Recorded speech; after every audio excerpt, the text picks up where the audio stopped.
us embryologists, we are kind of the kind of unseen force behind, getting you that baby that you've always wanted. We are in the Yeah. background. We're pretty silent. Nobody really ever remembers their embryologist. They remember their doctors, they remember their nurses, they remember their sonographers.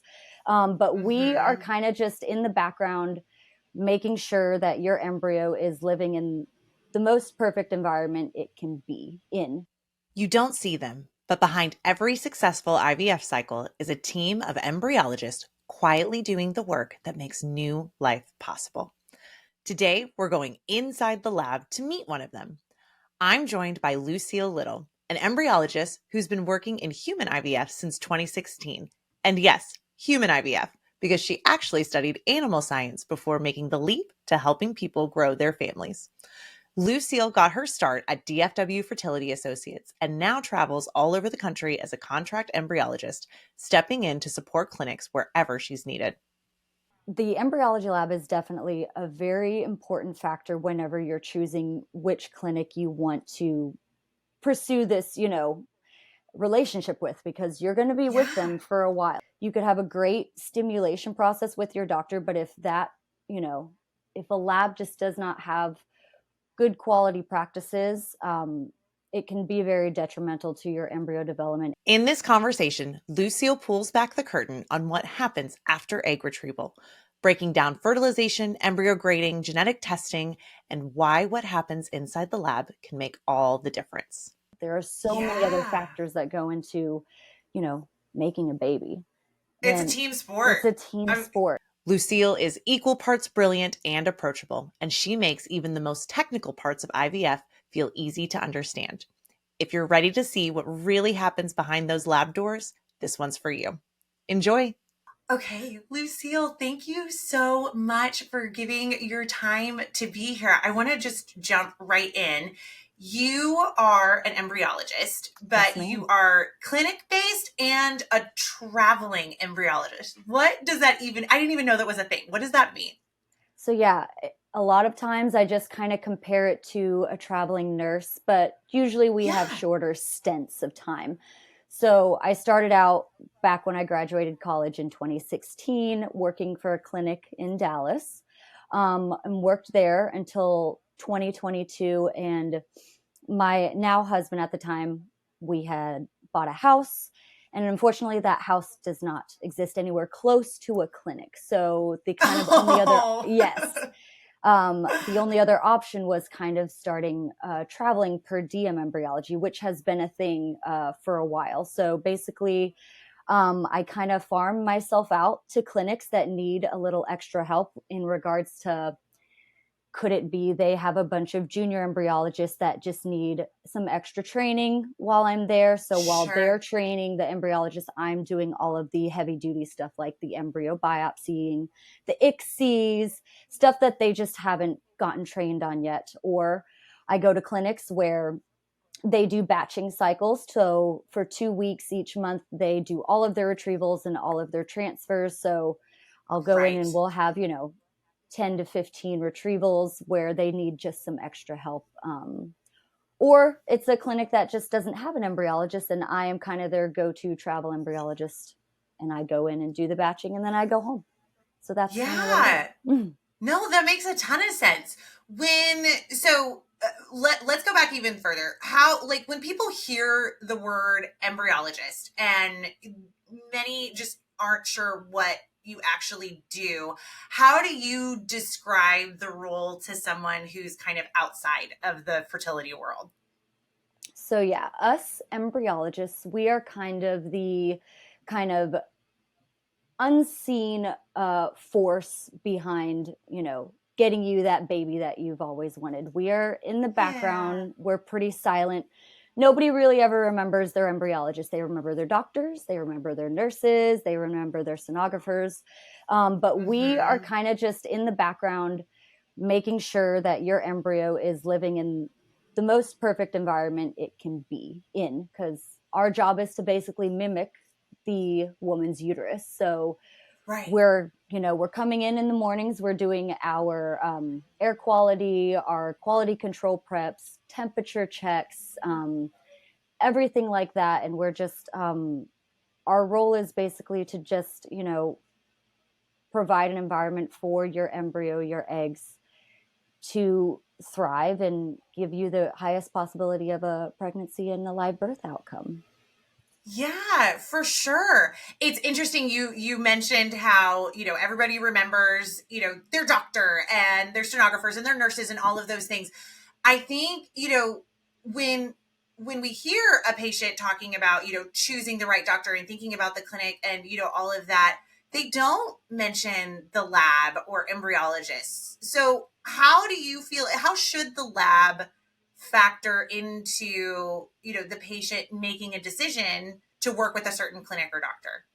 Oh, I think that's a big portion. The embryology lab is definitely a very important factor whenever you're choosing which clinic you want to pursue this, relationship with, because you're going to be with Yeah, them for a while. It's not a, come in short, we're going to be pregnant within a week or something. So you want for to develop sure. a good relationship with them. But I kind of, if I was a patient, I would want to ask my doctor, my reproductive endocrinologist, does the lab have a high HEPA air filtration system?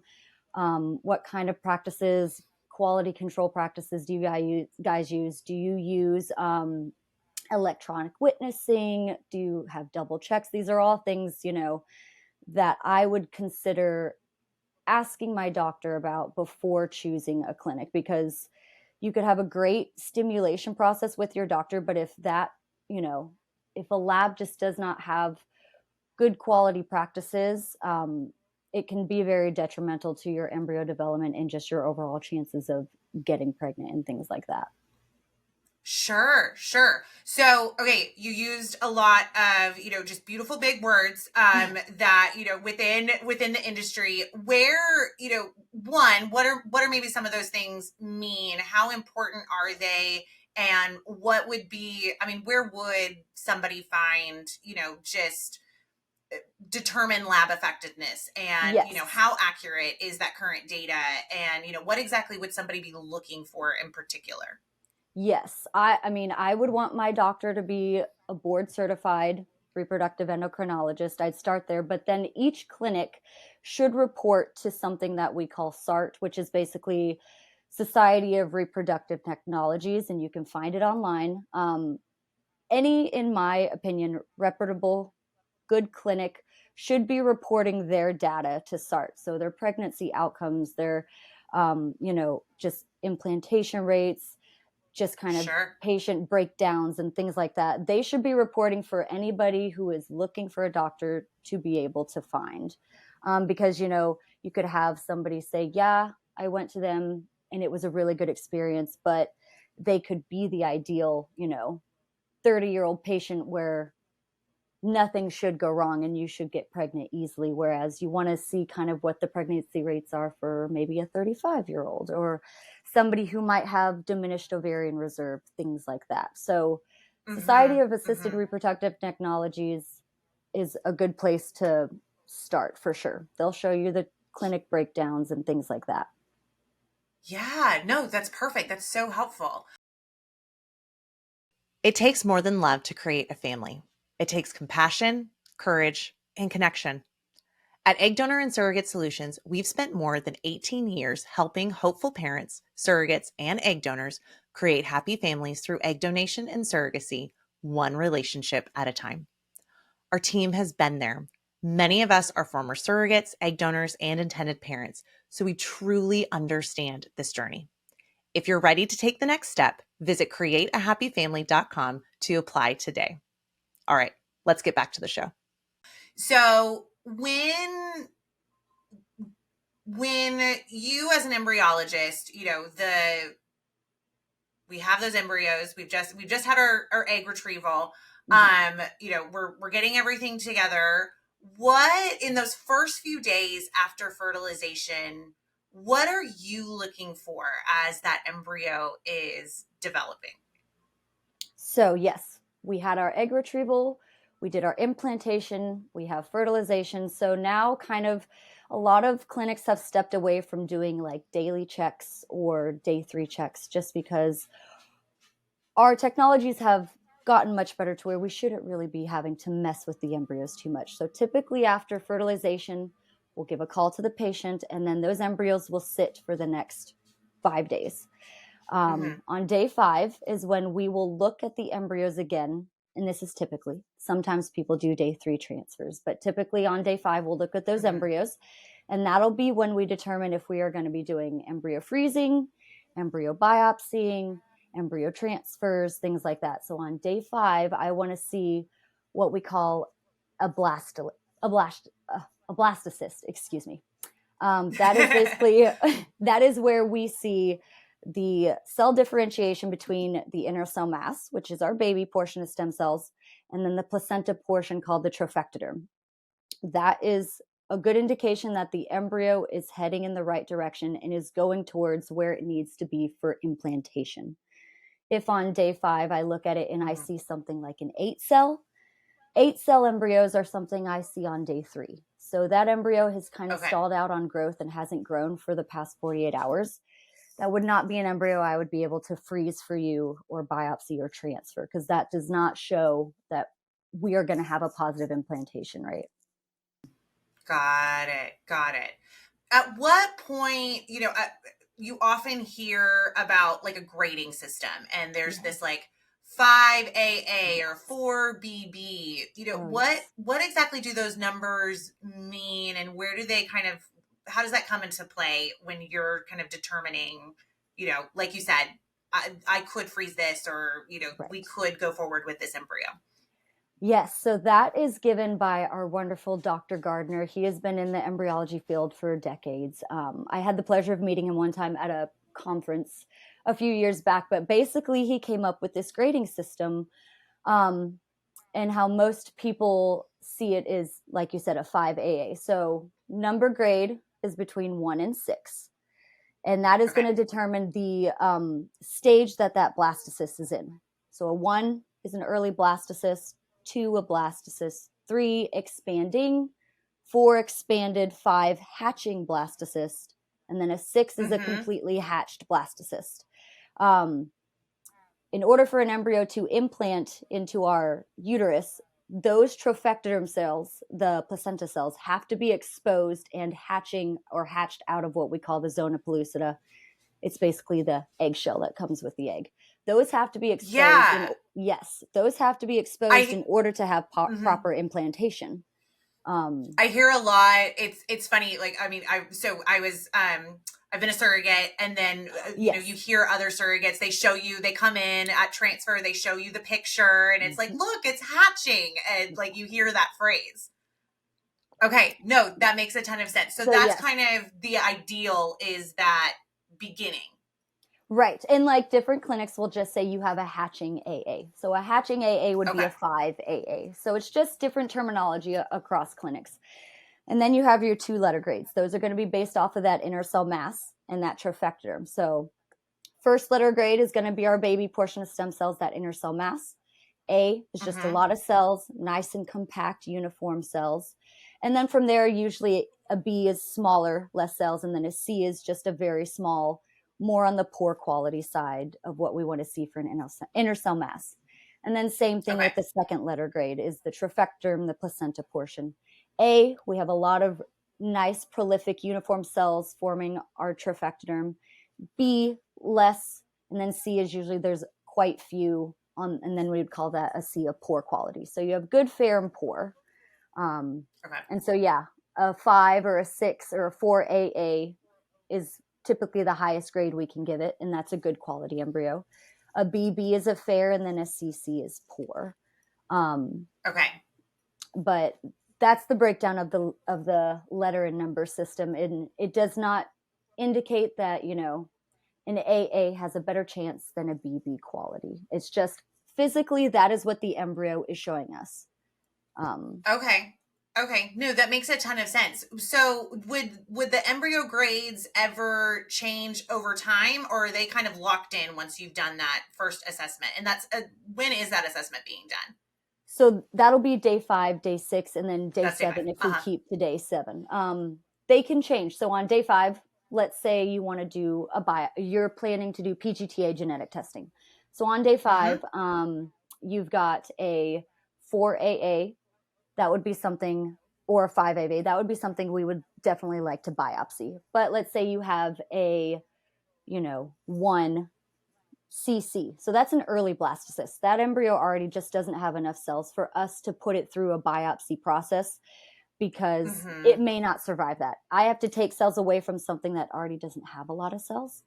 So the next day when Right. I look at it, it may be at a 5BB. So it's grown and it's shown me progress. And now I feel comfortable biopsying that embryo. So they change in Okay. that fact of they could still be growing. But typically, once an embryo is biopsied, if I biopsy a 5AA, when I thaw it out, it'll typically still be a 5AA.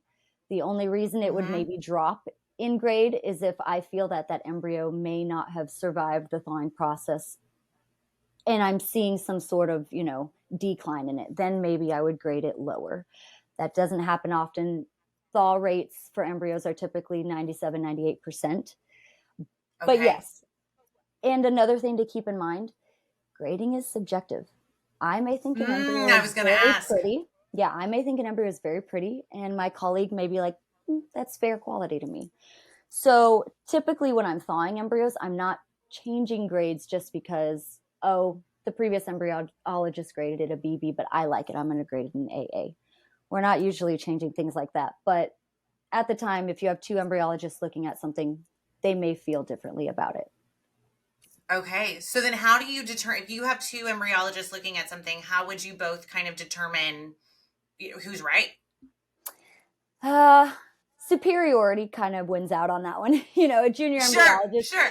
is not going to really have a say against a senior who's been doing this for 15 years. But um, usually working in the same lab with somebody, you kind of come to agreements on, yes, this is something we would biopsy or this is something we would freeze. Some embryologists are more comfortable, Okay. biopsying something on a lower quality scale than others. So that's another thing to keep into consideration. But those are typically, a junior embryologist may not feel as comfortable. And then a senior would take over and say, all right, I'll take over this case and get these biopsied, things like that. Yeah. Yeah. Okay. That makes a ton of sense. You've kind of already alluded to it a little bit when it comes to, the grading system and with it being subjective and, just all of the factors that come into that. Can you talk a little bit further about, the embryo grading system and how it relates to a pregnancy outcome? So the grading itself really doesn't have too much to do with the pregnancy outcome. Um, a BB quality embryo has just a higher percentage as an AA quality embryo in implantation because physically we have the baby portion, we have the placenta portion, we have everything we need for a Hmm. viable pregnancy. Once we start doing the genetic testing, that's where we see a drop in pregnancy rates because Okay. let's say you have a 30-year-old who's doing the genetic testing, or let's say 35. So a 35-year-old, you're kind of sitting at maybe like a 30 to 40% implantation rate without genetic testing, where that genetic testing then could pop you up to maybe 60%. Okay. Because what's important is what's going on inside, not what we see. Genetics are what's going to Right. play the biggest factor in, why you have a good outcome, a positive pregnancy test, a positive live birth, things like that. Sure. Because we have Sure. transferred beautiful AA embryos that have had, just not even a positive, no, like a negative pregnancy test, nothing, or Hmm. we eventually miscarry. Hmm. Usually with repeat pregnancy loss patients, we kind of push them towards that genetic testing just because Hmm. maybe that could point us in the direction of, oh, so we are seeing that you typically make a higher percentage of abnormal embryos.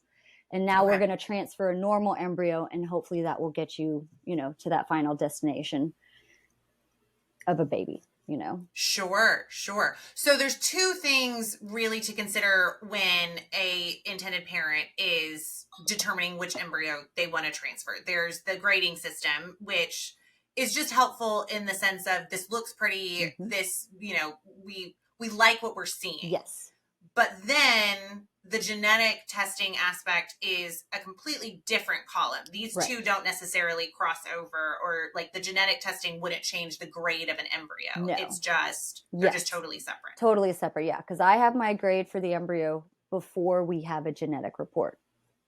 We send off the biopsied cells, and about 7 to 14 days later is when we get the genetic report back. So a good quality AA embryo could come back with, a monosomy 13. We're missing a copy of chromosome 13, whereas my fair quality BB could come back normal. And that's what we end up transferring, because we're not going to transfer an embryo that showed abnormalities. Okay. Yeah. Okay. That's super helpful. There's, a lot of intended parents, when they're waiting with bated breath for that day 5 call, right. There's a lot of, I think, anxiety around, there's that part of the journey. There's so much hope. There's so much anxiety, and someone can sometimes feel really devastated and discouraged when they hear the grading system before we've even gotten to, right. Genetic testing and things like that. What would you kind of say to that, just when someone is feeling all those feelings? I mean, it is difficult to not focus on the negatives and stuff like that, because you're already investing a lot of time, a lot of money.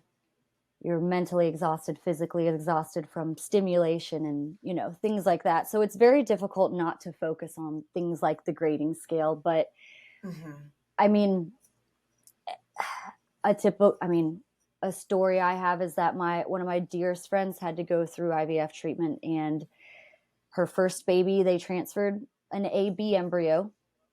Second two did not take, and those were her other AB embryos. And then her fourth transfer was a BB, and she is currently pregnant and going to be, giving birth in the next few weeks. Yay! So, I mean, you would think that, yes, and she did the genetic testing as well. And, sure. And so 2 out of her 3 ABs didn't end up taking. She had negative pregnancy tests. There are other factors that go into, the IVF process. We want your uterine lining to be prepped perfectly. We're not going to transfer an embryo where your uterus is not ready to accept it. Other things come into play, like secondary factors. You could have endometriosis. Obesity does play a role in us being able to get that uterine lining where we want it to be. So just because we have a normal, beautiful embryo for transfer does not mean that is the, holy grail. This is going to work. There are so many other factors that go into, making a baby.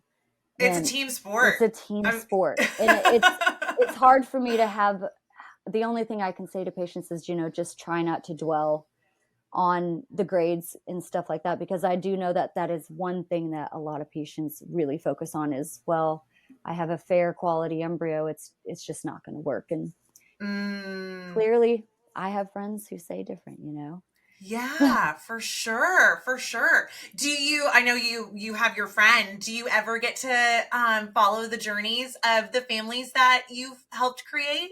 Sometimes. I mean, we've had influencers come in, and so you do get to see their process over their TikToks and Instagrams and stuff like that. But I mean, a lot of time when you work in a city, you'll also run into them at a Pilates class, or your instructor will tell you that they're going through IVF and things like that. IVF is so much more. There's still a lot of, sadly, taboo and controversy around IVF, but it is so common with, I think we're sitting around 1 in 5 couples go through some sort of IVF treatment now. And I say it all the time, I wish my job didn't exist, because this is not something I want to see people come to. You don't have people come walking through the door of their doctor's office saying, yes, we've made it, we're in IVF treatment. Nobody wants to be there, but it is nice seeing the good outcomes and getting the the Christmas cards of the babies and all that good stuff. We get Yeah. so many Christmas cards. Oh, I love that. I think you're so right though. It is one of those, it's I kind of call it, it's like the loneliest, biggest community Mm-hmm. that Yes, no one knows they're a part of until people exactly. actually start talking about it. Yes. And I mean, you're right. There is so many people, there are so many people that are going through it, and you just don't know, because it Yeah. does seem like you're the only one. Right. But I love that you get to, I know you're back in a lab and you're looking through microscopes and zooming in on the tiniest little things, and I love that you get to see the outcomes of Right. that outside of the lab. Exactly. And I mean, if each embryologist has a patient that sticks with them, we do try to kind of check in. I remember I had a patient a few years back. She had been tested. So you have your single gene testing as well. You have chromosome testing. And then if you have something like Huntington's or breast cancer that runs in the families, you could test for Sure. things like BRCA. So she had BRCA1 mutation. And so she was testing her embryos, and we had gone through 5 IVF cycles. Wow. And none in her previous, I think out of 5 or out of 4, she had 1 that had came back normal and unaffected. So Wow. and we had biopsied a lot of embryos. She was young. And on her 5th one, I got her genetics report back. Give her a call. We'll call her Samantha. Hey, Samantha, it's Lucille here with your, genetic report. And she knows me. Usually I don't call with the best news.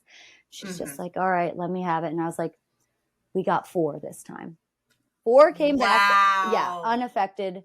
She has baby now. She's got 2 babies now. But there are certain things that, whether it's good outcomes or bad outcomes, those patients will stick with you, and you definitely try to check up, not check up in a way where it's creepy, because I'm not calling them, Sure.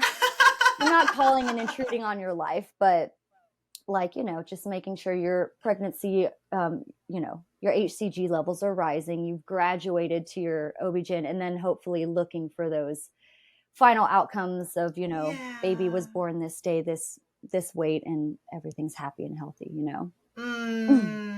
I love that. And that feels good. Yes, It feels good to go from like, oh, this little tiny cell to exactly. like, there's that bundle of joy. And especially when you're on, journeys like that, where it's like, yep, here Mm-hmm. I am again. We're on a Yeah, first name basis. I We know each know. other. Yeah. Yes. And I always tell my transfer patients, like, I love you, but I never want to see you again. Unless Sure. unless we're having, baby number 2 or 3, because I don't ever want to see you come back. I want you to go now and live your life and Yeah. enjoy it. And I don't want to see you come back because, we didn't get pregnant and things like that. Right, exactly.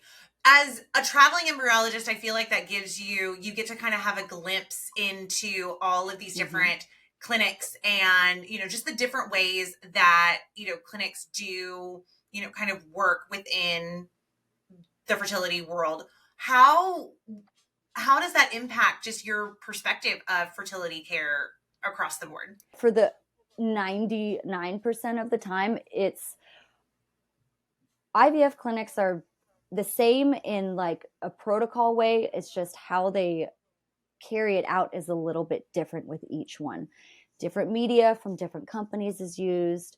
Some of them have cool electronic witnessing systems to where you don't need somebody to double check. You've got a label on everything that has barcodes, and everything is scanned. And if something doesn't match up, there's a big alert that goes off. Sure. So getting to just kind of know the individual way labs are run is kind of a little bit of the learning curve, but biopsies are all done the same. ICSIs are all done the same. Retrievals are all done the same. So it's just getting to know what that lab does in itself that is just a little bit different from every other one, because obviously you want to follow their rules and protocols while you're there. Sure. What gets you excited about the process of IVF and embryos as just the world kind of continues to evolve? You kind of already talked about some of the different tech and things like that. I mean, that's honestly the main thing, is we're now kind of a technologically driven world. So getting to see all of the They have a lot of, AI tracking with embryos now where they videotape the Wow. embryos from an egg all the way to a blastocyst. And certain time frames during that track have, people are trying to see if that correlates to a higher pregnancy rate or, yeah, Wow. different outcomes like that. Non-invasive medications where, how we have to stimulate the woman and she has to take injections every day. They've kind of started looking into not invasive, but needleless, where she doesn't have to inject herself every day. It's kind of like a diabetic pump. Get Oh, stuck okay. once, and now they're kind of Yeah. just injecting those medications through there, and so you only have to do one injection. These are all kind of not. These are an FDA approval clinical trials, things like that. Sure. Sure. And then, IVF is such an expensive process. One cycle Hmm. could be upwards of $10,000. Right. And so they're kind of now doing some stuff with in vitro maturation where they stem a patient for a few days, like typically 3 instead of the 9 to 12. And then they do a retrieval and mature those eggs outside of the body. And that the medication process is one of the most expensive parts of doing Hmm. IVF because a lot of times insurance doesn't cover the meds. So if you could take out, anywhere from 6 to 10 days of medication, that's going to save you a lot of money. So just a lot of Yeah. cool new technologies and advances in, things like women who have cancer and harvesting their, tissue to see if maybe we could culture and grow eggs outside while she has to go through chemo treatment, things like that. Yeah. Um, but yeah, it's very technologically driven now. Just seeing what all of the AI stuff has to offer has been really cool. No, that all sounds just so fascinating. What gets you excited to go to work every day? What's kind of your favorite part of what you get to do? I just enjoy being in the lab. My mom, my mom, her job when I grew up, she was a research driven woman. She did a lot of decompression sickness with divers and astronauts. So I just remember going to work with her and her doing a lot of research. But I enjoy being in the lab. And yes, it is kind of a day to day monotonous. You come in, you do retrievals, you do ICSIs, you do biopsies. It's the same thing every day, but each case is going to be a little bit different. You're going to have Yeah. a 42-year-old who has diminished ovarian reserve, and we may only get 3 or 4 eggs. And then you've got a patient who has PCOS, which is polycystic ovarian syndrome, and we could get 60 eggs on her. So Sure. it's just I enjoy the being in the lab and being with a team who also is there to just hopefully we're making a difference in bettering somebody's life. And Mm. just it's a good feeling. There are definitely days where the outcome is not what we want, and you go home upset, but Yeah. you hope that the next day is a little better and that you're making a Hmm. difference in a good way. No, for sure. What what do you wish more, intended parents or Mm-hmm. surrogates in particular maybe understood about the role of the IVF process from the seat that you sit in? I think the main thing is how long the process actually takes. Mm, You come in for your first consult with your doctor. She or he, they may do, a quick sono to see how, everything is looking. You may get a few blood draws done, but I mean, it could be months before you lay down, to have an embryo transfer. right. You got to go through STEM. It has to line up with the doctor's timeline as well. A lot of doctors, because there are a lot of IVF clinics, but there aren't nearly as many IVF doctors as there are people who need it. So there could be a waiting list. Yeah. I know doctors who are on a 3 to 4 month waiting list for new patients just to be seen. So I think the main thing is, understanding that it is going to take some time. This isn't, a few days and we're coming in afterwards to have a transfer. And then again, just trying not to focus on the things that can't be controlled, like the grading system. So many patients focus and hyperfixate on, well, I have an AA. Is there a grade higher than an AA? And are there bonus points? Can right, I get above 100? Is there a perfect? I know this is good. Is there a perfect excellent grade? And sure, that is definitely something that I try to tell patients not to hyperfixate on, because it will consume you. IVF itself is going to consume your life. You're going to be going to doctor's visits and going in for tests and multiple times a week leading up to a retrieval, because we're tracking your blood draws and things like that. Just give yourself some grace. Find a doctor that you trust and vibe with. I mean, it's kind of like a therapist. You go in, you have your first consult, you may not feel like they're the right fit. So if that's the case, go to another doctor. I mean, that's where your trust is going to stem from. You're going to be speaking with your doctor mainly. Make sure that they are somebody you trust to guide you on this journey. Because I mean, like I said, not many people